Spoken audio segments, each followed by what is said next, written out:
Assalomu alaykum, hurmatli teletomoshabinlar. O'zbekiston telekanalida Xasta bo'lmang ko'rsatuvi studiyada men Nigora Karimboyeva barchangizga sihat salomatlik tilagan holda bugungi ko'rsatuvimizni boshlaymiz.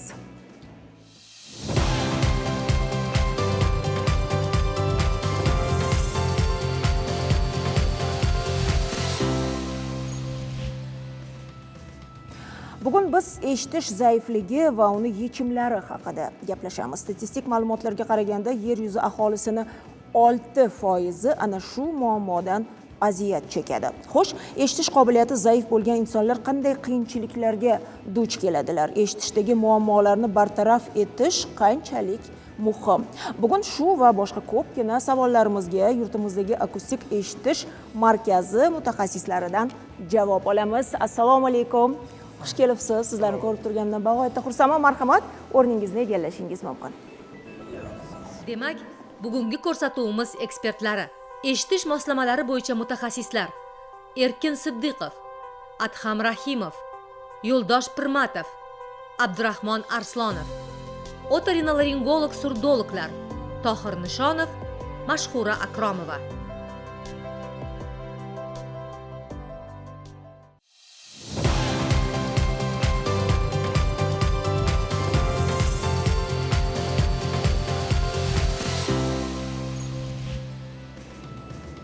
Hurmatli teletomoshabinlar, bugun siz uchun juda ham yaxshi bir mavzuda suhbat bo'ladi. Agarda savollaringiz bo'lsa, marhamat, studiyadagi telefonimizga qo'ng'iroq qilishingiz mumkin. Tusha olmasangiz, Telegram chatimiz sizni xizmatingizda. Biz suhbatimizni boshlaymiz. Ilk suhbatdoshimiz eshitish moslamalari bo'yicha mutaxassis Erkin Siddiqov. Assalomu alaykum. Xush kelibsiz. Odatda biz faqatgina yoshi katta insonlarning qulog'i uncha yaxshi eshitmaydi deb o'rganganmiz. Hayotda shuni ko'rib bilib boramiz, lekin aslida menimcha hozir hatto shu muammo ham ancha yoshargan. Sizning huzuringizga kelgan bemorlarning o'rtacha yoshi qanday? Xo'p, avvalo assalomu alaykum. Bizda eshitish markazlarimizga tashrif buyuruvchi aynan bu eshitish muammolari bilan murojaat qiluvchilar qatorida ko'pincha yangi tug'ilgan chaqaloqlardan tortib to 80-90 yosharli otaxon onaxonlarimizgacha bor. Bu endi yosh kattalarda nima uchun bizga ko'proq ko'zga tashlanadi? Yosh, misol chaqaloqlarimizda yoki 50 yoshgacha bo'lgan murojaat qiluvchilarda bularga ularni misol tug'ilishdagi yoki qandaydir virusli kasalliklar tufayli yoki tan jarohatlari tufayli eshitishda muammolar kelib chiqqan bo'lsa, 50 yoshdan keyin o'zi har 4 ta odamdan bittasida eshitishda muammo paydo bo'lishni boshlaydi. 60 yoshdan keyin har 3 ta odamdan bittasida eshitishda muammo bo'lishni boshlaydi. 70 yoshlardan yuqorida har 3 ta 2 ta odamdan bittasida eshitishda muammo bo'ladi. Endi buni biz ko'pincha oldin payqamasdik. Hozirgi kunda tekshiruv natijalari, aynan audiolog tekshiruvlar ko'paygani sari biz bularni anglab payqab boryapmizki, ular o'zini eshitmasligini bizga bilintirishmagan. Ya'ni agar bitta quloqda pasayish bo'lsa, bitta quloq bilan, agar ikkita quloqda pasayish bo'lsa, lab artikulatsiya orqali bizni eshitgan va bilgan, biz ularda eshitishi pasayganligi haqida muammolar sezmaganmiz. Hozirgi kunda tekshiruvlar shu natijani ko'rsatyapti. Juda ko'p insonlarimizda bu muammo bor. Lekin baribir foiz o'sha yoshi katta insonlarda ko'proq va aynan shunday insondan savol kelgan. Onam 64 yoshdalar, o'ng quloqlari 2 yildan beri yaxshi eshitmaydi. Hozir chap tomoni ham pasaygandek deyaptilar. Shifokorga ko'rsatsak, eshitish yo'li pardalari butun, nerv tolalari shikastlanmagan dedi. Keksalarda eshitish zaifligini sabablari nima deb so'rabdilar. Hozir bu keksalardagi eshitish pasayish sabablarini mutaxassisimiz javob berishadi. Mashhuraxon. Marhamat. Assalomu alaykum. Yoshi katta insonlarda eshitish pasayishining sabablari ko'p. Chunki yosh o'tgan sari gipertonik kasalliklar, davleniya oshish kasalligi hamda sahrli diabet, qon aylanish buzilishlari sababli yoshi katta insonlarda yosh o'tgan sari eshitish pasayib boradi. To'liq tekshiruvdan o'tgandan keyin sabablarini ayta olamiz. Onaxonni nima sababdan pasayayotganini butun to'liq audiologik ko'rikdan o'tishlari kerak bo'ladi. Undan keyin sababini aniq ayta olamiz. Demak, sababini bilganingizdan so'ng uni davolash choralarini ko'rib chiqasiz. Ko'ramiz. Hamma narsa individual. Aslini olganda hozir o'sha eshitish moslamasidan tashqari yana qanday yechimlar bor yoki faqat borib oxiri o'sha eshitish moslamasi bo'ladimi? Agar qandaydir quloqda kasalliklar bo'lsa, uni o'zi shifokorlarimiz davolashadi. Aynan fiziologik eshitmaslik holatiga kelguncha. Faqat eshitishdagi muammoni o'zigina qolganda biz unga o'zimizdagi o'sha eshitish moslamalari bilan yechimlar taklif qilamiz. Bunga qanday yechimlar borligini hozir mutaxassisimiz tushuntirib berishadi. Marhamat. Agar eshitish pasayishi birdan bugun o'tkir holatda boshlangan bo'lsa, o'tkir holat davolanadi. 2 oy davomida eshitish tiklanishni kutiladi. So'ng agar tiklanmasa, keyin eshitish moslamasi tavsiya qilinadi, statsionar yotadi. Agar bemorda o'tkir boshlangan bo'lsa, surunkalik, o'ta toksik preparatlar ta'sirida eshitish pasaygan bo'lsa, dori-darmon bilan, operativ yo'l bilan davolash imkoni bo'lmagandagina apparat tavsiya qilamiz. Oldin nog'ora pardasini butunligi, o'rta quloq vazifalari yaxshi buzilmaganligi tekshirilgandan keyin faqat ichki quloq funksiyasi buzilgandagina apparat tavsiya etiladi. Baribir tavsiyalardan oldin tekshiruv usullari mavjud. Mana huzuringizga inson keldi. Birinchi nimadan boshlaysiz? Birinchi shikoyatini eshitamiz, kasallik tarixini so'raymiz, undan so'ng quloqni tashqi eshituv yo'lini tekshirib ko'ramiz. So'ng audiometriya qilamiz, audiogrammasini olamiz. So'ng o'rta quloq funksiyalari tekshiriladi, timpanometriya, impedansiyometriya tekshiruvi o'tkaziladi. Undan so'ng xulosa lecheniyalarni yozib tavsiyalarimizni beramiz. Agar apparat kerak bo'lsa apparat yoki davo chorasi ko'rilishi kerak bo'lsa davo, operativ davo kerak bo'lsa mutaxassislarga operativ davoga yo'naltiramiz. Bugun siz kelganingizdan foydalanmoqchiman, to'g'risini aytsam, va olib kelgan apparatlardan ham foydalanmoqchiman. Chunki to'g'risini aytmoqchiman, bundan endi uyaladigan joyi ham yo'q. Kasbim taqozosi bilan biz juda ham baland musiqa bor joylarda yoki odam ko'p joylarda ishlaymiz-da, mikrofon bilan, kolonkalar bilan ishlaymiz va to'g'risini aytsam bu ham menga ta'sir qilyapti. Yillar davomida ishlab kelganim sababli baribir qayerdadir bilinyapti, go-goda, har doim emas. Stress bo'ladi yoki qon bosimim ko'tarilganda quloqim yaxshi eshitmayapti. Demak, bugun ko'rsatuv davomida meni ham tekshirib o'tamiz. Hozir studiyamizga mana mehmonimiz ham qo'shildilar. Assalomu alaykum. Demak, bularda ham tekshiruv usullarini ko'rsatib o'tishimiz mumkin. Marhamat, mikrofon. Assalomu alaykum. Assalomu alaykum. Xush kelibsiz. O'zingizni tanishtirsangiz. O'zingizni tanishtiring. Meni ismim Ramazon. Mikrofonga yaqinroq gapiring. Eshilyapti. Assalomu alaykum. Meni ismim Ramazon. Va akustik.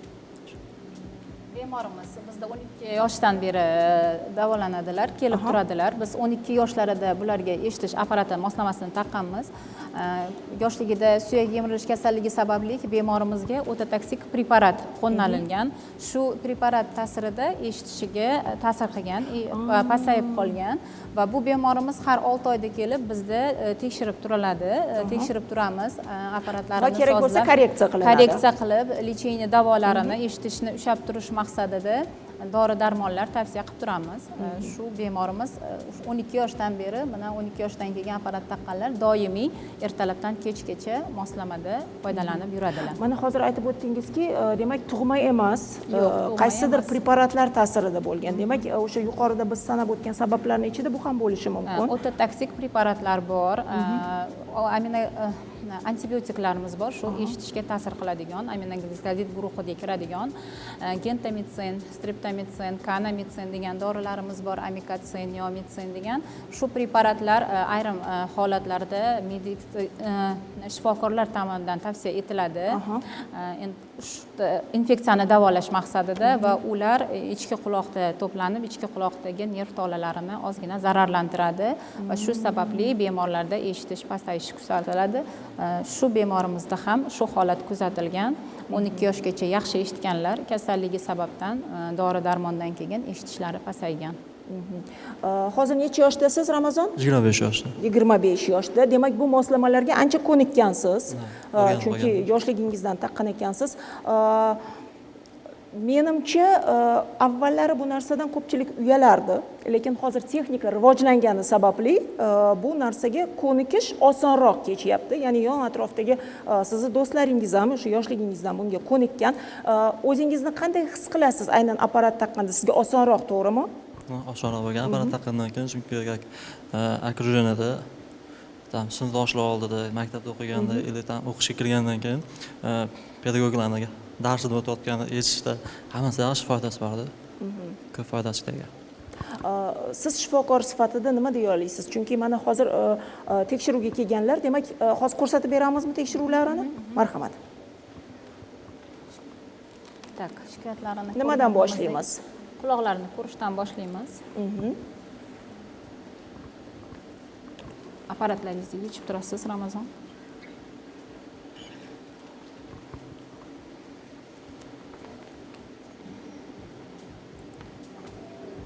Hozir nimani tekshiryapsiz? Tashqi eshituv yo'lini, pardalarini, tashqi eshituv yo'lida yot jismlar yo'qligi va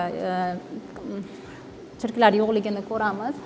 Undan so'ng eshituv pardasi butunligini tekshirib ko'ramiz. Yiringlar, ajralmalar, shamollash belgilari yo'qligini ko'rishimiz kerak bo'ladi.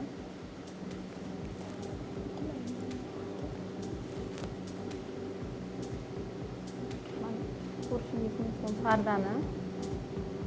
Mana tashqi eshituv yo'li toza, keng, pardalarimiz butun, hamma elementlari ko'rinyapti. Xuddi shu narsa chap tomon. Demak, har ikkala quloqda tekshiriladi.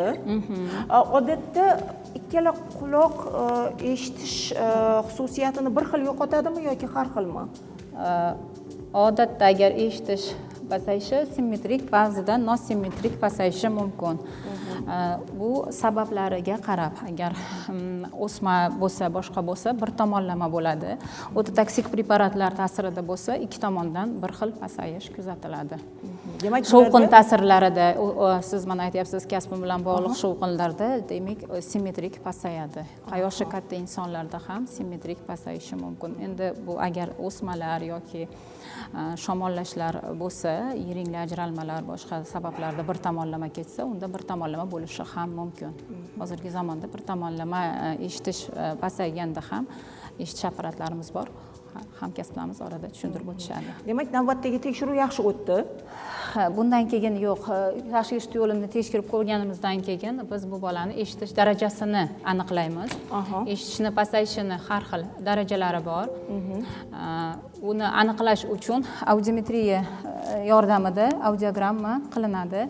Bemorga naushnik taqiladi. Bu subyektiv metod hisoblanadi. Bemor bevosita ishtirok etadi tekshiruv jarayonida. Shunda bemorga tushuntiramiz. Hozir qulog'ingizga naushnik taqamiz va naushnikda har xil chastotada ovozlar keladi. Ovozlarni eshitganingizda knopkani bosib qo'yib yuborasiz deb aytamiz. Mana shu jarayon. Marhamat.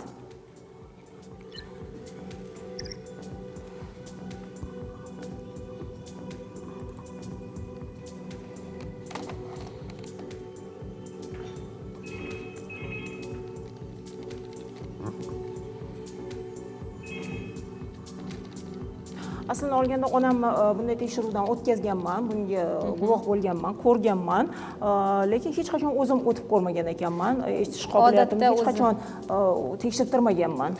Eshitishni tekshirish alohida shovqinlardan himoyalangan maxsus xonalarda tekshirilishi kerak.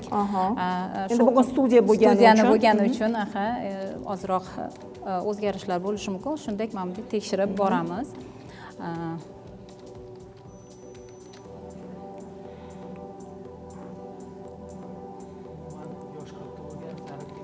ma'lum bir muddatda o'tib turish kerak.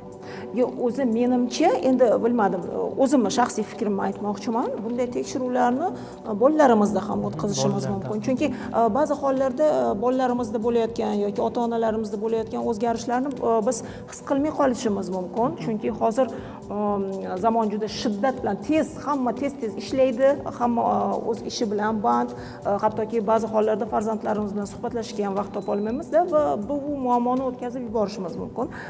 Agar tekshiruv bo'lsa, masalan, bir yilda bir marta olib borganimiz ma'qulmi yoki 2-3 yilda bir martami? Agar ozgina bo'lsa ham, buni hozir bolalardagi simptomlarni shifokorimiz tushuntirishadi. Bungacha men aytib o'tmoqchiman. Agar ozgina shubha bo'lsa bolada, buni har 6 oyda yoki har 1 yilda bir marta tekshirib o'tish tavsiya qilinadi. Ki u bolalarda o'sayotgan, nutqi chiqayotgan bolalarda nutqiga e'tibor beriladi. Ya'ni misol o'zi bilan sog'lom bolalar bilan bir xil chiqyaptimi nutqi? Agar bir xil chiqayotgan bo'lsa, bu norma. Agar qaysidir tovushlar ayta olmayotgan bo'lsa, qiynalayotgan bo'lsa, bunaqa holatda tekshirtirib olgan yaxshiroq bo'ladi. Demak, ota-onalar bunga e'tiborli bo'lishi kerak. Berish kerak.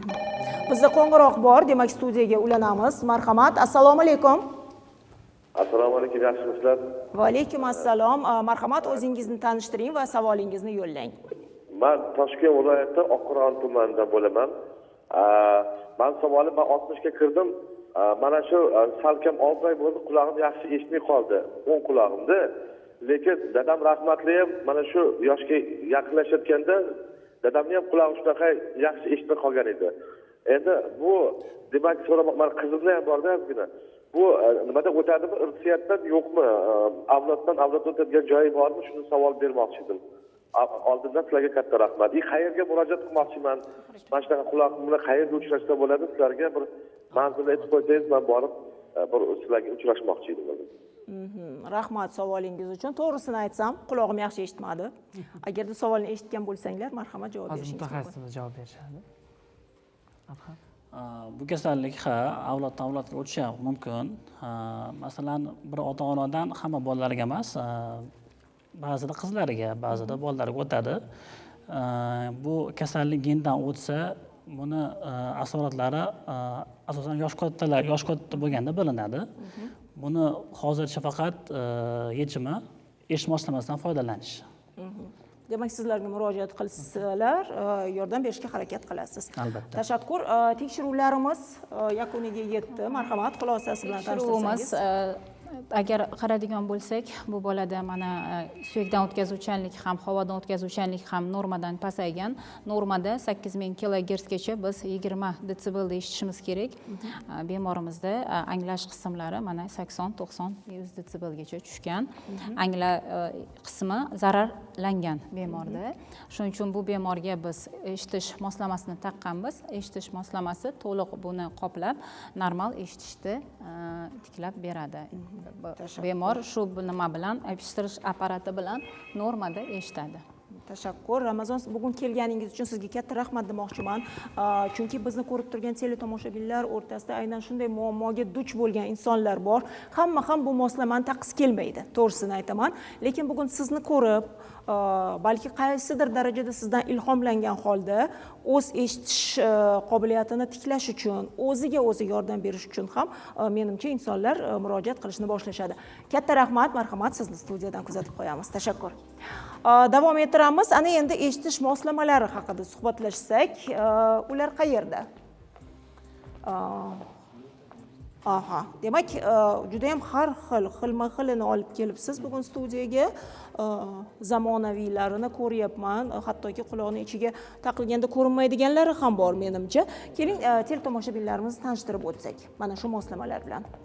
Kim boshlaydi? Avvalambor eshitish moslama quloq suprasiga qo'yilish sohasida 2 turga bo'linadi. Quloqni o'sha ichki kanalida deyiladi. Ichki kanalida turadigan mana bunga o'xshagan quloqni ichidagi apparatlar va quloqni supra qismiga osilib turadigan mana bunga o'xshagan apparatlarga bo'linadi. Bu apparatlarni hammasi bemorimizga taqilishidan oldin albatta boya aytib o'tilgandek shifokorlar xulosasidan keyin tavsiya qilinadi. Demak, hammasi individual. Individual har bitta bemorni shifokor tashxisidan so'ng individual quloqlarini o'sha holatiga, bemalol holatiga va tashxis natijalariga qarab individual tanlab beriladi. Mana operatorlarimizdan iltimos qilamiz. Juda ham kichkina, hajmi mana juda ham kichkina, chunki agar quloqni ichiga qo'yilsa, menimcha agar ayollar bo'lsa sochini tagida bilinmaydi ham, lekin quloqchinga ham o'xshab ketar ekan. Buni endi asosan quloqni ichidagi apparatlarni hozirgi kunda yoshlarimiz ko'proq olishyapti. Sababi naushnikka o'xshab turadi. Tashqaridan shu naushnikka o'xshab tursin yoki bo'lmasam tashqaridan qaralganda e'tibor talab qilmasin degan maqsadda ham tashqariga odamlardan uyalish jihatidan ham quloqni ichidagini ko'proq so'rashadi. Lekin hamma bemorlarga ham quloqni ichidagi apparat to'g'ri keladi deb aytolmaymiz. Kimgadir yoqadi, kimgadir, menimcha yosh kattalarga uncha yoqmasa kerak, chunki quloqni ichida bu narsa turgan bo'ladi. Yosh katta insonlarda endi apparatni ko'rinishi juda ham kichik bo'lganligi sababli quloqni ichida turganda ularga noqulaylik tug'dirishi jihatidan keyin olib yo'qotib qo'yishi ehtimoli jihatidan ham ancha yoshi katta bo'lgan bemorlarimizga asosan quloqni orqasidagi apparatlarni tavsiya qilamiz. Tashakkur, hurmatli teletomoshabinlar, bizda hozir reklama, keyin suhbatimizni davom ettiramiz.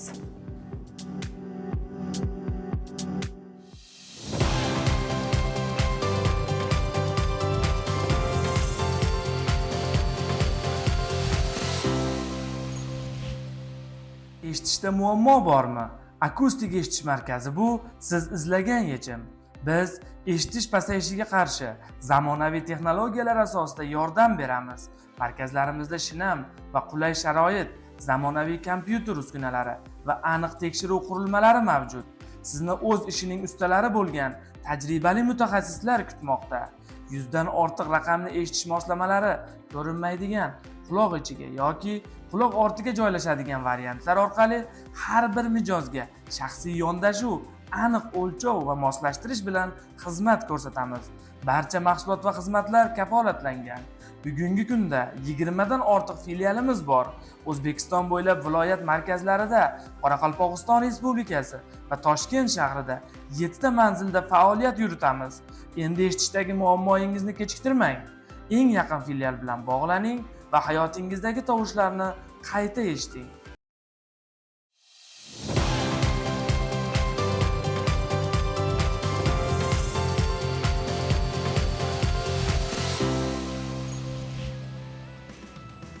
Hurmatli teletomoshabinlar, xasta bo'lmang ko'rsatuv davom etadi. Biz jonli efirdamiz. Savollaringiz bo'lsa, studiyaga qo'ng'iroq qiling va mutaxassislar ushbu savollarga javob berishga harakat qilishadi. Demak, eshitish moslamalari haqida gaplashyapmiz.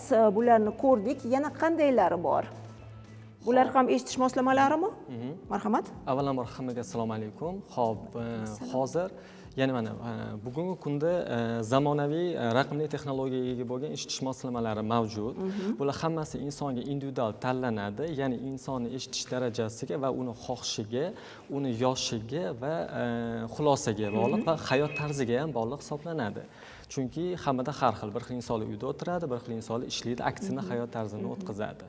Xo'p, ularning ko'rinishiga kelsak, ko'rinishi ko'pincha 3 xil turdan iborat hisoblanadi. Birinchi ko'rinishi bu quloqni orqasida kuchli eshitish moslamalari. Buni ko'proq yosh katta insonlar yoki bolalarga maslahat qilinadi, chunki kuchlanishi ko'proq bo'lganining hisobida va foydalanishga qulayroq bo'lganining hisobida. Va ikkinchisi quloq orqasida mini eshitish moslamasi. Bu endi uyaladigan, estetikani birinchi o'ringa qo'yadigan bemorlar uchun maslahat qilinadi. Ko'p holatda shu eshitish moslamalari ham ko'p insonlarga yoqadi. Va eng asosiysi bu eng ko'p mijozlarimiz xarid qiladigan eshitish moslamasi hisoblanadi. Bu quloq ichidagi kichkina ko'rinmaydigan eshitish moslamalari. Bu quloqda qolip asosida individual tanlanadi va qolip asosida yasalganining hisobida insonda ertadan kechgacha taqqanda qulaylik hosil bo'ladi va bu ko'rinmaganining hisobida inson hayot davomida o'zini yanada yaxshi his qilishni boshlaydi. Shu. kimlarga eshitish moslamalarini taqish mumkin emas? Qarshi ko'rsatmalari bormi? Xo'p, qarshi ko'rsatma bor. Birinchidan shunaqa narsaki, mana davolash yo'li bilan yoki otoxirurgik yo'l bilan, ya'ni operatsiya yo'li bilan yordam qilish imkoniyati bo'ladigan bo'lsa, avvalambor doktorga murojaat qilishi kerak. Agar doktorga murojaat qilganidan keyin yo'q, eshitish moslamasiga ko'rsatma bor, shuni bemalol o'zingizga xarid qilishingiz mumkin deydigan bo'lsa, shu holatda qilinadi. Qolgan payt bu maslahat berilmaydi eshitish moslamalar. Va shunday holatlar borki, parta teshik holati bor. Bu vaziyatda quloqdan yiring kelishi mumkin, ya'ni quloq otsida hisoblanishi mumkin. O'sha vaziyatlarda qarshi ko'rsatma bo'lgan hisobiga maslahat berilmaydi. Eshitish moslamalarini taqib sport bilan shug'ullansa bo'ladimi? Bemalol eshitish moslamasini taqqan inson hayotdan ajraldi degan narsa yo'q. Bemalol sport bilan shug'ullansa bo'ladi. Bir xil mijozlarimiz bor, ertalab turib nima deydi, ko'chada yuguradi, o'zi uchun fizik nagruzka, ya'ni badan tarbiya bilan shug'ullanib yoki boshqa sport turi bilan shug'ullansa bo'ladi. Faqatgina suvdan ehtiyot qilish kerak, sabab elektronika bo'lganini hisobiga. Moslamalar har xil davlatlardan keladi va insonga uzoq vaqt xizmat qilishi uchun nimalarga e'tibor berish kerak? Xo'p, avvalambor eshitish moslamalari elektronika bo'lgani hisobiga va ikkinchidan bu quloq sohasida turgani hisobida ter tegishi mumkin yoki quloqda sera, ya'ni sera ishlab chiqarishi mumkin. O'shani hisobida har 2 oylada bizani markazimizga murojaat qilinadigan bo'lsa, bizda profilaktika imkoniyati mavjud hisoblanadi. Bemalol har 2 oyda bizga kelib eshitish moslamasini tekshirtiradigan bo'lsalar, bu maqsadga muvofiq bo'ladi va eshitish moslamasini ishlash muddatini yanada ko'pga nima deydi, cho'zsa bo'ladi. Ya'ni xizmat ko'rsatish mumkin. Tashakkur, chunki endi bizni uyda ham bor eshitish moslamasi. Onam go'da ishlatadilar, chunki ko'nikishlari juda qiyin bo'lyapti. O'sha siz aytgandek, mana shu quloqning ichida turgan moslamani tanlaganmiz. Quloqni razmeri bo'yicha o'lchab, aynan onam uchun yasalgan, juda individual, lekin baribir qiynalyaptilar. Va o'zimning shaxsiy savolim bor. Onam eshitish xususiyatlari pasaygandan keyin ko'p narsani naushnik orqali, ya'ni quloqchin orqali eshitadigan bo'ldilar. Masalan, televizor ko'rganlarida yoki kompyuterda bu narsa kuzatganlarida bu qanchalar zarar bo'lishi mumkin? Chunki undan keyin menimcha yomonlashyapti deb o'ylayman. Shu borada savolim. Xo'p, bu vaziyatda har bir narsani o'zini, ya'ni me'yori bor, o'rtasi bor. O'sha hisobiga bemorlar bemalol televizor ko'rganda yoki bu telefon orqali, smartfon orqali foydalanganda naushnikdan foydalansa bo'ladi. Faqat me'yor o'rtacha bo'lishi kerak, juda baland bo'lishi kerak emas. Bu holatda maqsadga muvofiq bo'ladi va har bir narsani o'zini vaqti ham bor. O'sha hisobida yarim soat atrofida foydalansa bo'ladi. Undan ko'pini baribir maslahat qilib berilmaydi. Bu hammasi individual. Va bu holatda har bir tashkilot, bizning tashkilotimizda shunaqa imkoniyat mavjudki, har bir eshitish moslamalarida elektron o'zini TV adapterlari bilan jihozlangan bo'ladi, ya'ni alohida olsa bo'ladi. U televizorga ulanadi. Shu orqali bemalol eshitish moslamalarini xuddi Bluetooth garnituri orqali televizorni ko'rish imkoniyati ham mavjud bo'ladi. Juda qulay. Juda qulay hisoblanadi va hozirgi zamonaviy raqamli texnologiyaga ega bo'lgan eshitish moslamalarida hozir ko'p qismida Bluetooth imkoniyati bilan jihozlangan. O'shaning uchun Android bo'ladimi, iPhone telefon bo'ladimi, qizi yo'q, bemalol Bluetooth orqali ulab YouTubedan yoki bemalol ijtimoiy tarmoqdan foydalansa bo'ladi, Bluetooth garnituri sifatida ishlatib. Tashakkur javobingiz uchun. Bizda qo'ng'iroq bor, adashmasam, studiya bilan ulaymiz. Assalomu alaykum. Assalomu alaykum, yaxshimisizlar? Va alaykum assalom. O'zingizni tanishtiring va savolingizni bering. Ismim Omonullo Boltaboyev. 14 yoshar qizimiz bor. Qizimizni o'ng qulog'ini orqa tomonida sanchib, ichki tomonida og'riq paydo bo'lib qolgan.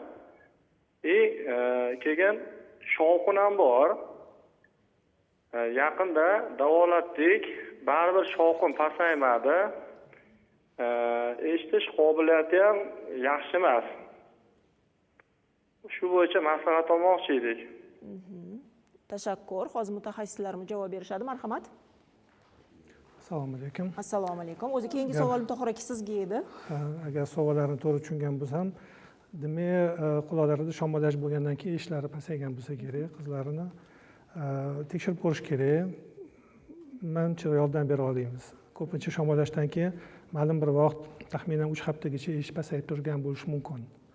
undan qo'rqish kerak emas, lekin tekshiruvdan keyin aniqroq aytsa bo'ladi. Tashakkur. Ko'p yillik tajribaga ega mutaxassissiz, eshitishda muammosi bo'lgan bolalar bilan ishlaysiz. Avvalo bir savolga javob bersangiz, bolani eshitish qobiliyati past bo'lsa, ota-ona, uni yaqinlari buni qanday bilishi mumkin? Chunki ko'rsatuvimiz boshida bu savolga qisqagina javob berdik, lekin ba'zi hollarda afsuski bu nuqson bilan bolalar tug'ilishi mumkin. Endi buni tug'ruqxonada pediatr ham bilib berishi mumkin deb o'ylayman. Lekin keyinchalik agar pasayib boradigan bo'lsa, ota-ona nimaga e'tibor berish kerak? Yosh oylab o'zini nimalari bor, belgilari bor. Masalan, 3 oygacha bo'lgan bolalarda qattiq bir keskin tovushligi, cho'chish bo'lishi kerak. Agar onasining ovozini eshitadigan bo'lsa, tinchlanish kerak, yig'layotgan bo'lsa. 6 oygacha bo'lgan bolalar gugulab, qanaqadir tovushlarni imitatsiya qilib, yana ham yaqinlarining ovozlarini tanib, tovush qayerdan kelayotganini e'tibor berib, ya'ni masalan chap tomondan kelsa chapga qarab, o'ng tomon bo'lsa o'ng tomonga qarab. 9 oygacha bo'lgan bolalar ma'lum bir so'zlarni imitatsiya qilish boshlash kerak. Ya'ni baba, dada, mama degan bir nimalarni chiqarish kerak. 12 oygacha bo'lgan bolalar ayrim so'zlarni gapirish kerak, kattalarga o'xshatib imitatsiya qilishga boshlash kerak. Agarda shu belgilarni agar sezmayotgan bo'lsa, ota-ona birinchidan qo'rqish kerak emas, har xil vaziyat bo'ladi, bolalar ham har xil katta bo'ladi. Lekin agar gumoni bo'lsa, tekshirtirish kerak.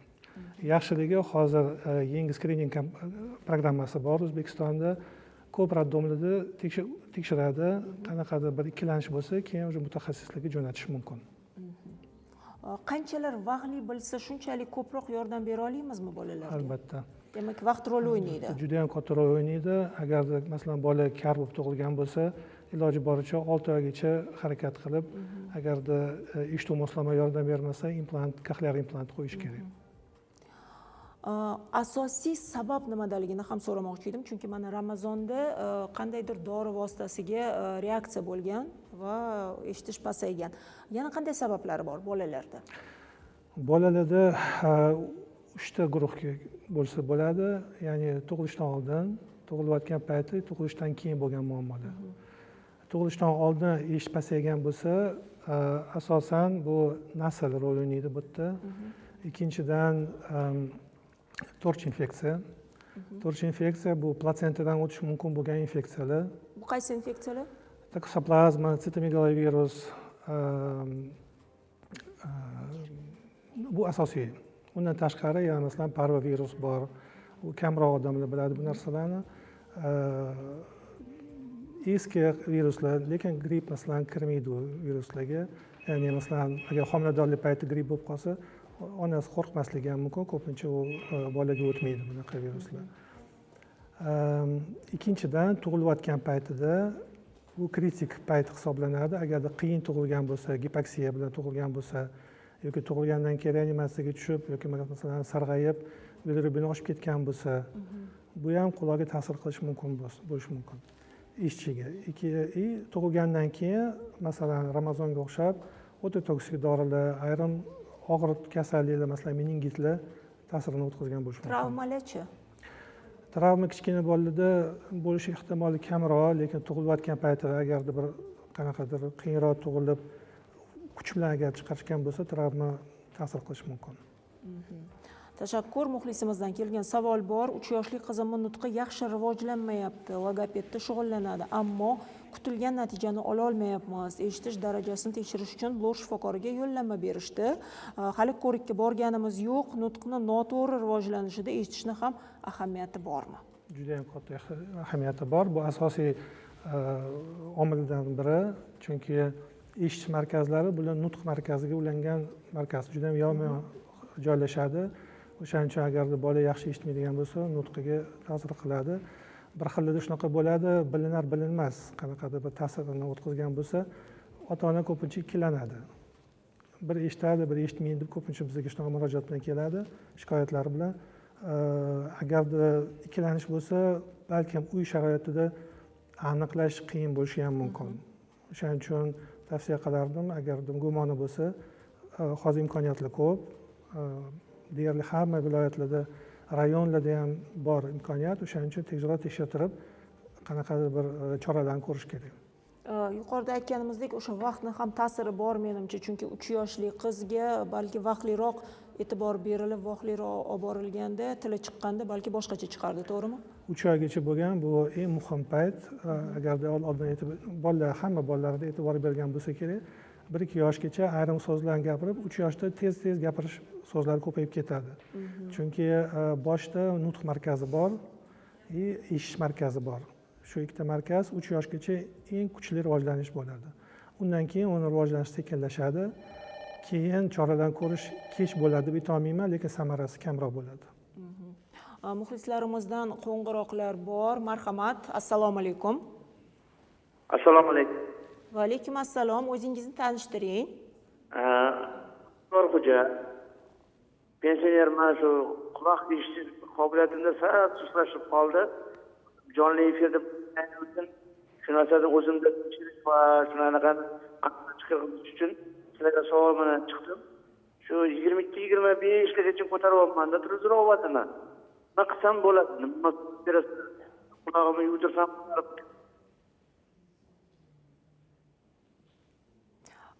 agar savolni tushungan bo'lsangiz marhamat. Televizorda 22-25 gacha ko'taryapman, shunga qulog'imni yuvdiraymi deb so'rashyapti bular.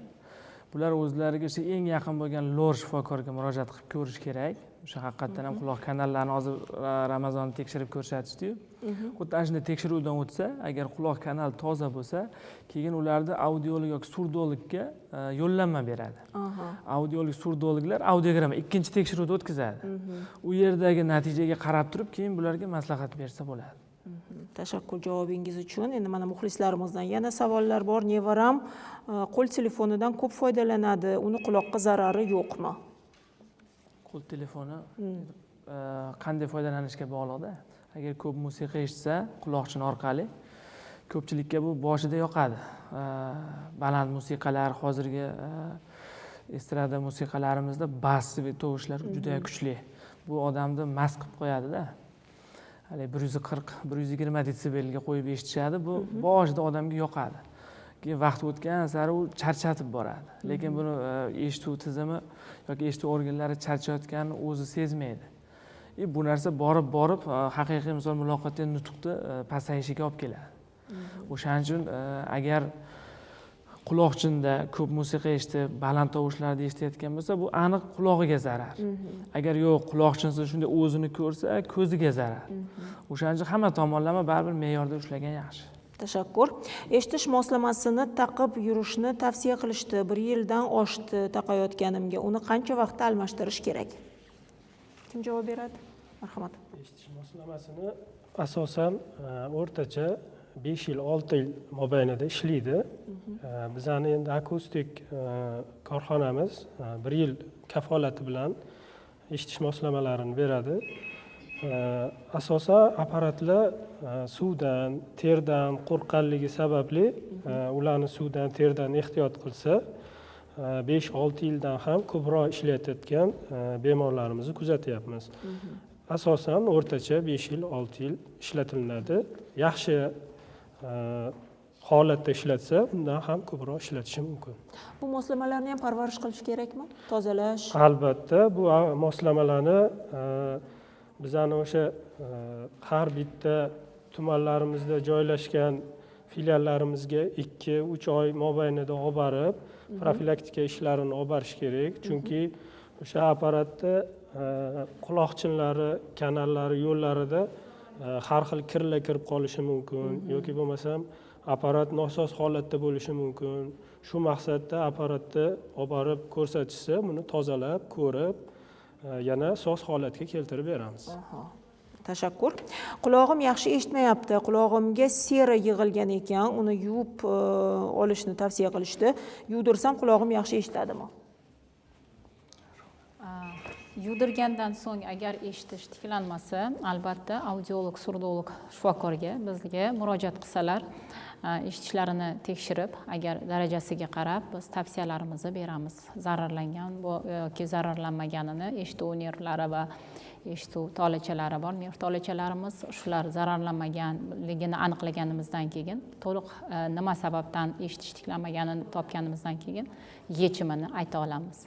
Tashakkur. Qaynotam yaxshi eshitadilar, lekin televizorni baland ovozda eshitadilar.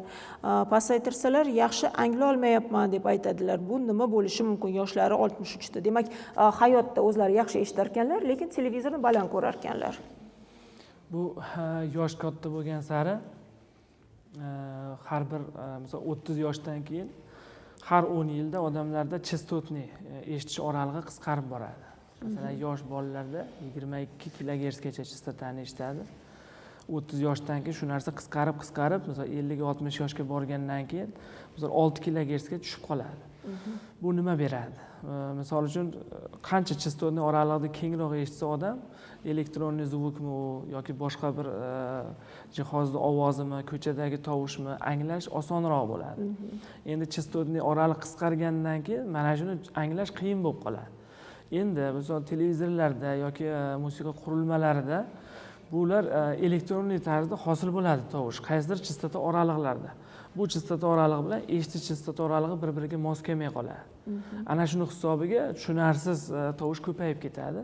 Bu ko'p muloqotda tushunmayman, tushunaman, televizorda tushunmayman yoki aksincha, kimdir televizorda zo'r tushunadi, gaplashganda tushunmay qoladi. Aynan shu eshitish qabul qilish chastota oraliqlari qaysidir tovushlarda kamchilik bo'lib qoladi. Xuddi mana shu narsa ham aniqlash biz audiometriya usulimizda chiqadi. Ya'ni qaysi tovush chastotalari past eshityapti odam. Xuddi shunga qarab turib bizning zamonaviy eshitish moslamalarimizning eng zo'r tomoni ham shunda. Aynan pasaygan chastotani kerakli normaga olib chiqib beriladi. Ya'ni bizdagi misol eshitish moslamalari kuchaytirilmaydi. Ovozni kuchaytirib bermaydi. Bular kompensatsiya, ya'ni sog'lom darajaga olib chiqib beradi. Juda ko'pchilik bizga baland tovush qilib ber, menga baland qilib ber, uzoqda eshitishim kerak. Yo'q, unaqa qilinmaydi. O'shaning uchun masalan siz o'zingizda onangizlarda ham aytdingiz, ko'nikish qiyin bo'lyapti deb. Haqiqatda bizni eshitish moslamalarimizga ko'nikish qiyin bo'ladi. Chunki unga biz yoqadigan baland tovushni qilib bersak, mazza qilib eshitib ketadi, lekin u ertaga borib yana ham eshitishini pasayishiga olib keladi. Demak, biz bu tomoni teskari ishlaymiz ularga. Masalan, eshitishi pasaydimi, shuni normaga ko'taramiz. Aynan o'ziga mos, o'shani chastotniy diapazoniga, anglaydigan holatga mos eshitish moslamasi turini tanlaymiz va unga o'ziga shaxsiy yondashuv bilan moslaymiz. Mana shunga ko'nikish jarayonida birga bo'lamiz. Agar bir kun ko'nikmayaptimi, ertasi kuni keladi, yana qayta sozlaymiz. Bir haftadan keyin yana qayta sozlaymiz. U o'zini tabiiy qulog'iga yaqin holatda eshitguncha biz yordam beramiz. Tashakkur. Bizda yana qo'ng'iroq bor. Assalomu alaykum. Assalomu alaykum. Assalomu alaykum. O'zingizni tanishtiring. Ismim Gulmira. Navoiy shahardan murojaat qilyapman. Qizimda 300 daraja eshitish pastligi mavjud. Hop, qulog'ini ichiga qo'yiladigan mayda apparatchadan qo'ydirmoqchiman-da. Shuni qo'yish uchun yosh darajasi bor. Necha yoshgachadir qulog'ini ichidagi nimalardir o'sadi. Shundan keyin qo'yish kerak deyishgandi menga. Keyin etaplariga eshitish toza pasayib ketmasligi uchun necha yoshlardan qo'ydirsam bo'ladi? O'zi necha yosh farzandingiz? 16 yosh. 16 yosh. Hozir mutaxassisimiz javob beradilar. Rahmat. Kim javob beradi? Quloq ichiga qo'yadigan moslamalar yosh tavsiyasi bor. O'g'il bolalarga 18 yoshdan keyin, qizlarga 16 yoshdan keyin. Buni sababi bolalar o'suvchan bo'ladi. O'sgandan keyin quloq ichi kanallari ham o'sadi. Shuning uchun quloq ichiga qolib qilinadigan moslamalarimiz 16 yoshdan keyin yoki o'g'il bola 18 yoshdan keyin qo'yiladi. 18 yoshdan keyin quloq o'sish to'xtaydi. Shundan keyin bemalol quloqdan qolib yasasak bemalol bo'ladi. Ungacha quloq tepasiga qo'yadigan hamkasbim ko'rsatgandek, quloq tepasiga apparatlar yoki estetik jihatdan ko'rinmaydigan apparatlardan foydalansa bo'ladi. Tashakkur. Va bu savolni men o'zim ham bermoqchi edim, lekin muxlisimiz yozibdi. Yoshim 65 da, Coviddan keyin bir qulog'imda shang'illash bor.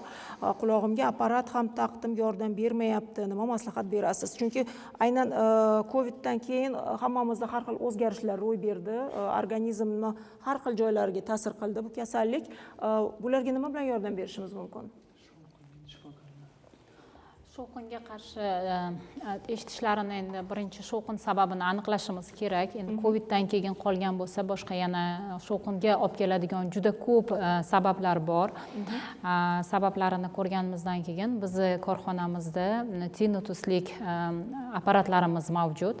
Shovqinga qarshi shovqin berib, shovqin terapiya qilib davolovchi apparatlarimiz bor. Bizni korxonamizga murojaat qilsalar, albatta yordam beramiz. Buni sababini oldin topishimiz kerak. Nima sabab faqat Coviddan keyin bo'lgan taqdirda ham bir tomonlama shovqin bo'lsa, u yoqda eshituv nervini o'smalari hammasi olib kelishi mumkin. Shuning uchun oldin ko'rib, keyin tavsiyamizni bera olamiz. Dori-darmonmi yoki apparatmi, hammasini ko'rik davomida aytiladi.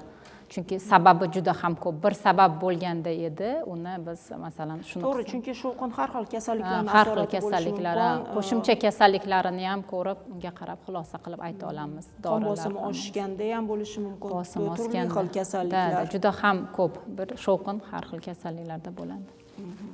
Rahmat. Va individual quloqchinlar haqida so'ramoqchiman, chunki hozir biz ko'rsatayotganlar menimcha hammasi bu tayyor o'z shaklida kelgan, to'g'rimi? Lekin yuqorida men aytdim-ku, onamga qolib olishgan. Bu qanday quloqchinlar? Xo'p, tushuntiradigan bo'lsam, quloqni orqasidagi eshitish moslamalarida quloqdan individual qolip olinadi. Ya'ni quloqni suprasini orqasida va quloqga kiradigan qismida quloq qolipi bo'ladi, ya'ni qolip bo'ladi. Bu to'g'ri, ya'ni qulaylik beradi va to'g'ri akustikani tanlashimizga yordam beradi. Sabab ovoz bizda aynan belgilangan holatda quloq kanaliga kirishi kerak. Shu holatda. Endi bu quloqni orqasidagi eshitish moslamalarida. Ammo quloqni orqasidagi mini eshitish moslamalarida ham qolip qilsa bo'ladi va quloqni ichida kichkina ko'rinmaydigan eshitish moslamalariga ham qolip qilsa bo'ladi. Ya'ni barcha eshitish moslamalariga Yevropa standarti asosida qolip asosida bo'lishi shart. Bu O'zbekistonda qilinadimi? O'zbekistonda qilinadi. Bizning o'zimizda laboratoriyamiz bor, u yerda barcha quloqchinlar hammasi qilinadi, qoliplar bor. Demak, har bir kelgan bemor inson o'zi tekshiruvlardan o'tib va individual ravishda quloqchinlarni tanlashi mumkin. Barchasi klinikada sotuvda bor. Barchasi bor. Tashakkur. Endi bolalar mavzusiga qaytmoqchiman. Agarda o'z vaqtida ana shu moslamalardan bolajonlar foydalanmasa, keyin qanday o'zgarishlarga olib kelishi mumkin? Birinchidan, nutqi yaxshi rivojlanmaydi. Ikkinchidan, maktab paytida kerakli informatsiyani kamroq miqdorda olishni boshlaydi. Shu narsa bolani maktabdagi ko'rsatkichlariga qattiq ta'sirini o'tkazishi mumkin. Kelajakda ham o'z xohlagan kasbini ola olmasligi ham mumkin. Shuning uchun bu muhim narsa. Qancha vaqtli shunga e'tibor berib harakatni qilsa, bola jamiyatga kiradi, boshqa bolalar bilan muloqotda bo'ladi. Men e'tibor berdim, agarda bola yaxshi eshitmaydigan bo'lsa, xarakteri ham ozgina o'zgaradi. Bolalar agressiv bo'lib qolishi mumkin yoki boshqa bolalardan tortinib, qo'shilmasdan mana shunaqa narsalarga aylanishi mumkin. Balki bu yerda bolalar psixologlari bilan ham ishlash kerakdir. Chunki o'zimni ham bir tanishimni o'g'lida shunday muammo bor. Endi qiz bolalar baribir ko'nikuvchan va ularning sochlari uzun bo'ladi, lekin o'g'il bolalarga ta'sir ko'proq menimcha jamiyatda, chunki maktabda 2-sinfda o'qigan paytida o'sha yon atrofdagi sinfdoshlari, yaqinlari hatto ustidan ham kulishgan, chunki u uni taqqandan keyin to'laqonli misol uchun futbol o'ynay olmaydi, chunki o'sha haqda o'ylaydi yoki kimdir kulganidan keyin uyga kelib yechib tashlar ekan, men taqmayman, eshitmasam eshitmay taqmayman der ekan. Demak, shifokorlardan tashqari psixologlarga ham e'tibor berish kerakmi, ya'ni borish kerakmi? Bu jamoa ish bo'ladi. Nafaqat shifokorlar, psixologlar, pedagoglar, pediatrlar ham, masalan, shifokorlardan oladigan bo'lsak, nevropatologlar ishtiroki kerak bo'ladi. Faqat apparat u muhim, juda ham kerakli narsa, lekin apparat o'zi hamma narsani hal qilmaydi. masalan agarda bolani psixologiyani oladigan bo'lsak, maktab psixologi juda ham e'tibor berishga, alohida e'tibor berish kerak unaqa bolalarga. Chunki hali aytganingizdek, boshqa bolalar buni to'g'ri tushunmasligi ham mumkinda. Shuning uchun bolani qancha vaqtli apparat taqilsa, bolani o'zini ham ko'nikib ketishi, shu apparatga munosabati boshqacha bo'ladi. Bilasizmi, yoshi katta insonlarda ham shunday muammo bor va ularga qanday yordam berish haqida ham so'ramoqchiman. Chunki o'zimiz ham bu narsadan o'tdikda, o'sha o'rta yoshdagi insonlar buni tushunadi, bo'ladi, kerakmi kerak taqadi, chunki eshitmagandan keyin ishlay olmaydi, jamiyatda o'zini boshqacha bir ta'siri bor. Yoshi katta insonlarga tushuntirishda nima foyda beradi, nima yordam beradi? Bizda ko'pchilik keladi, o'sha yoshi kattalar aynan eshitish moslamasi tavsiya qilinganda o'sha tekshiruvlardan o'tgan. Eshitish moslamasi kerak, bolalar olib keladi. Yo'q, men o'zi ozgina umrim qoldi, taqmayman deydi. Men o'zi bu haqda gapirib o'tmoqchi edim. Bu eshitish moslamasi faqat eshitmaydigan inson uchun kerak emas-da. Uni yonidagi o'sha olib kelgan farzandlar uchun kerak. Juda to'g'ri. Chunki bir gap, oddiy gapni tushuntiraman desangiz, baland ovozda, biz o'zbek madaniyatimizda ota-onaga qattiq gapirish yo'q-da. Endi eshitmasligidan iloji yo'q, gapiramiz. Endi shu narsani ko'pchilik o'rganib ham qoladi. Ba'zi birlar yo'q, men gapira olmayman ota-onamga deb olib kelishadi, biz eshitish moslamasi bilan qo'yamiz, yaxshi eshitadi. Lekin haligi narsa yo'q, men o'zi o'rgana olmayman deydi. Yoki siz oldingizda xo'p deydi, uyga borib eshitib qo'yadi. Keyin biz ularni, misol farzandlarini chiqaramiz, u ota-onalar bilan shug'ullanamiz. Bu apparat misol uchun sizga kerak bo'lmasa, uni bolalaringizga kerak. Chunki biz ba'zi shunaqangi hodisalar bo'lgan, ham achinarli, ham kulgili. Onaxon kelyapti, kechqurun o'g'li kelyapti-da, kelindan shikoyat qilyapti. O'g'li mana kunduzi bilan kelin menga ovqat bermadi degan narsani aytyapti. Borib xotiniga jahl qilsa, kelin aytyapti, 3 marta so'radim. Ovqat tayyorlab beraymi desam, eshitmaganda uni, ha yo'q deb chiqarib yuborgan. Kechgacha och qolib ketgan o'zi. Xuddi mana shunaqangi voqealar juda ham ko'p bo'ladi. Men to'ldirsam bo'ladimi? Marhamat. Qarang, agar apparat taqmasa, inson eshitishi pasayishi va eshitish zaif, aql xotirasi pasayishi bor. Inson keyin apparat taqmay yursalar, inkor etib tursalar, keyinchalik agar apparat taqsak ham eshitmaslik, gap tushunmaslik asorati bor. Shuning uchun qanchalik erta taqib, bemor apparatdan doimiy foydalansa, eshitishni endi ilmiy devalvatsiya degan narsasi bor, eshitishni anglash qismini saqlab qoladilar. Agar apparat taqmasalar, keyinchalik karlikka olib kelishi mumkin. Ochki ko'rishni, ko'zoynaklar ko'rishni ushlab turganidek, bizni eshitish moslamalarimiz eshitishni pasayib ketishini oldini oladi. Bu narsani bemorga biz tushuntirganimizdan keyin, xolajon, keyin kelganingizda biz sizga apparat bilan ham yordam bera olmay qolamiz. Faqat operatsiya yo'li, u operatsiya juda ham qimmat deganimizdan keyin bemorlarimiz, ha, tushundim qizim deydilar va doimiy kelib ko'nikkunlaricha perinastroykaga kelib turasiz. Sizga ma'qul bo'lgunicha men sozlab beraman deyman. Bemorlar deb doimiy taqib yurishadi. Shuni faqat to'g'ri tushuntirish kerak. Chunki eshitish apparati faqatgina eshitish uchun emas, eshitishni ushlab turish uchun ham kerak. Asoratlanib ketmasligi va eshituv xotirasini saqlab qolish kerak. Miya ovoz kirmagandan keyin unutishni boshlaydi ovozlarni, tovushlarini. Shuning uchun bemorga biz to'g'ri tushuntirishimiz kerak. Chunki bu apparatlar nafaqat eshittirib beradi, hamda eshitishingizni saqlab turadi. Ko'zoynak taqishni xalqimiz tushunib yetgan, lekin apparatni to'liq tushunmaganligi sababli. Shuning uchun bemorga buni biz to'g'ri tushuntirsak, bemor doimiy foydalanadi. Tashakkur. O'ylaymanki, bunday muammosi bor insonlar qatorida meni onam ham bugungi efirni ko'ryaptilar deb umid qilaman. Eshitdingiz, vaqtida taqish kerak ona. Azizlar, bizda hozir reklama, keyin davom etamiz.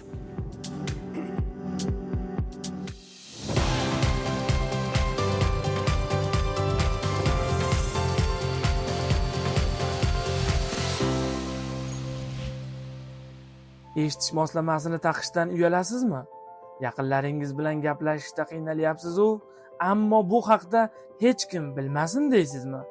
Shuni bilingki, eshitish bu hayot, bu xavfsizlik, bu atrofni to'g'ri anglash, bu ravon nutqdir. Akustik sizga zamonaviy raqamli eshitish moslamalarini taklif etadi. Tabiiy eshitish, keraksiz shovqinlardan himoya, ko'zga tashlanmaydigan zamonaviy dizayn, nutq tovushlarini aniq ajratib olish, tovush chistotalariga individual moslashtirish, siz uchun tayyorlangan, sizga moslashtirilgan, sizni eshitishga qaytaradigan yechim. Bularning barchasi bizning akustik eshitish markazimizda. Akustik hayot tovushlariga qayting.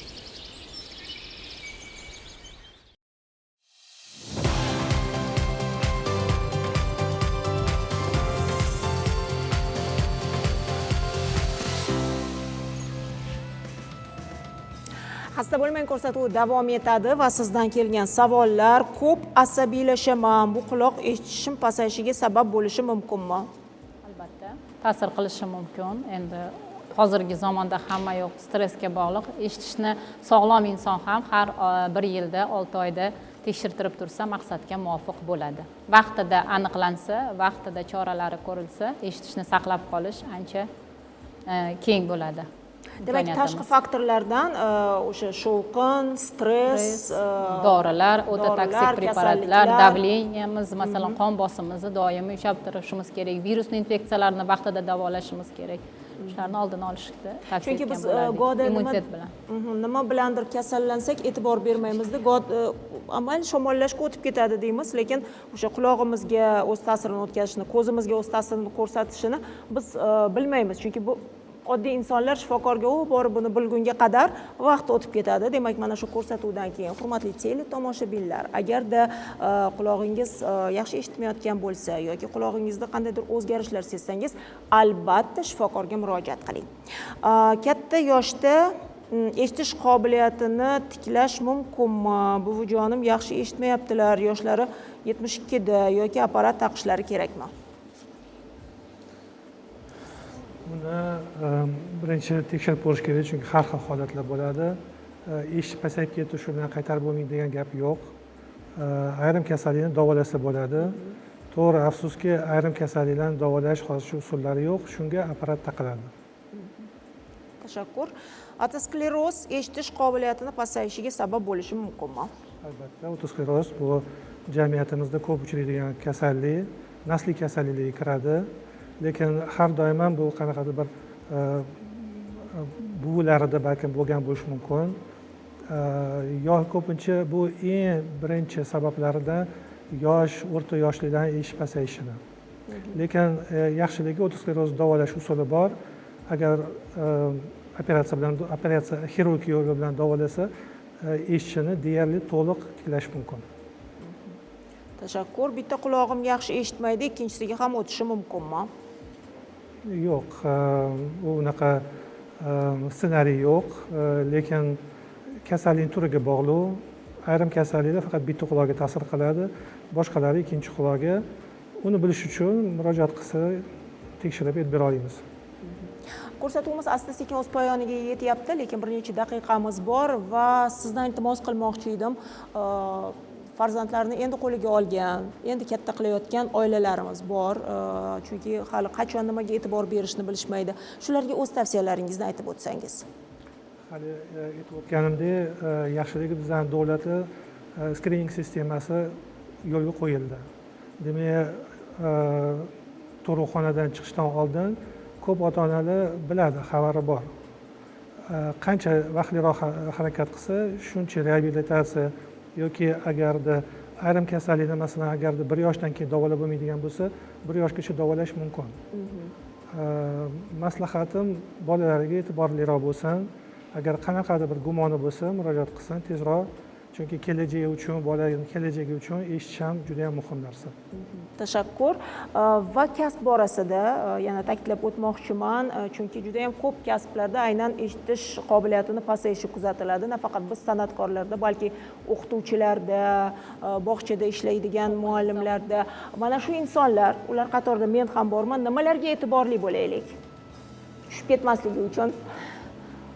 maxsus berushalar deydi, quloq uchun quloqqa tiqib shovqin vaziyatlarda shunaqa nimalardan foydalanish kerak, himoya vositalaridan foydalanishni tavsiya qilgan bo'lardik. Demak, o'sha kasb egalari o'zimizga e'tiborli bo'lishimiz kerak, chunki siz aytgandek o'sha berushadan yoki shunchaki quloqchin tiqib o'tirishdan ham go'da uyalganman va shu tufayli deb o'ylayman, chunki yuqori o'sha detsibellarni ostida faoliyat yuritganimiz uchun ham o'sha qulog'imga ta'sirini o'tkazyapti yillar davomida. Endi mana tekshiruvdan o'tib, klinikangizga borib o'zimga e'tiborliroq bo'laman. Bugungi ko'rsatuvimiz juda ham tez o'tib ketdi, chunki savollarimiz qiziqarli bo'ldi. Ularga to'laqonli javob berishga harakat qildingiz. Savollar yana bor. Telegram chatimizga kelgan savollar ham bor va aynan mana shu savollarga ko'rsatuvdan keyin javob berasiz degan umiddamiz. Bugun qimmatli vaqtingizni ayamasdan ko'rsatuvimizga kelganingiz uchun, savollarga javob berganingiz uchun har biringizga alohida rahmat. Hurmatli teletomoshabinlar, bugungi ko'rsatuvimiz o'z nihoyasiga yetdi. Keyingi hafta ko'rishguncha xayr deyman. Savollaringiz bo'lsa, albatta bizga yo'llang. Aynan mana shu savollarni ko'rib chiqqan holda keyingi muammoni tanlab, uni yechimini izlashga harakat qilamiz. Salomat bo'ling.